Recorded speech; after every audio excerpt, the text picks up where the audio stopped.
সংসার জীবন কেমন যাচ্ছে? ভালো যাচ্ছে, অনেক ভালো যাচ্ছে। এফডিসিতে আমি এসব নিয়ে কথা বলতে চাই না। ভিন্নতা এইটাই যে হচ্ছে এবার ক্যান্ডিডেট সবাই নতুন, এটাই ভিন্নতা যে দুইটা প্যানেলেই অনেকেই প্রথমবারের মতো ইলেকশন করছে এবং আমাকেও দুইটা প্যানেল থেকেই বলা হয়েছিল ইলেকশন করার কথা, বাট আমি এইবার করছি না, দেখা যাক সামনে ভবিষ্যতে।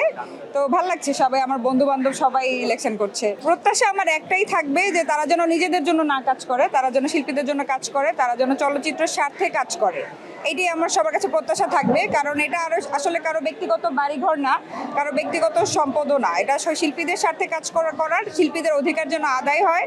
আমি সবার কাছে এটাই চাইবো যে অ্যাটলিস্ট শিল্পীদের জন্য কাজ করুক, কোনো শিল্পীকে যেন পথে ঘাটে যে মানে কারো কাছে হেল্প না চাইতে হয় শিল্পী সমিতি থাকতে। আমার এখন ব্যস্ততা যাচ্ছে সব নাটক ঘিরে এবং আমার সব সিরিয়াল, আমার ওটিটির কাজ, এগুলো নিয়ে এবং মডেলিং নিয়ে ব্যস্ততা যাচ্ছে। সিনেমার কাজ আপাতত করছি না। এটা তো আমি অনেকবারই বলেছি, মোশাররফ ভাই অনেক দুর্দান্ত একজন অভিনেতা এবং সে খুব ভালো একজন মেন্টর। তার সাথে কাজ করে সবসময় খুব ভালো লাগে, ইভেন সবার সাথে কাজ করেই ভালো লাগে। সবার আমার সাথে খুব গুড রিলেশন। আর সামনে 4-5টা নাটকের মধ্যে করে ফেলেছি, সামনে আশা করি কাজগুলো কোনো না কোনো চ্যানেলে বা ইউটিউব চ্যানেলে আসবে। শিল্পী সমিতির কাজই তো এটা যে শিল্পীদের স্বার্থে সরকারের কাছ থেকে যতটুকু যা নেওয়া যায়, তো ডেফিনেটলি যেটা শিল্পীদের জন্য ভালো তাদের জন্য সবকিছুই করা উচিত বলে আমি মনে করি এবং এটা করলে এটা খুব ভালো একটা উদ্যোগ হবে।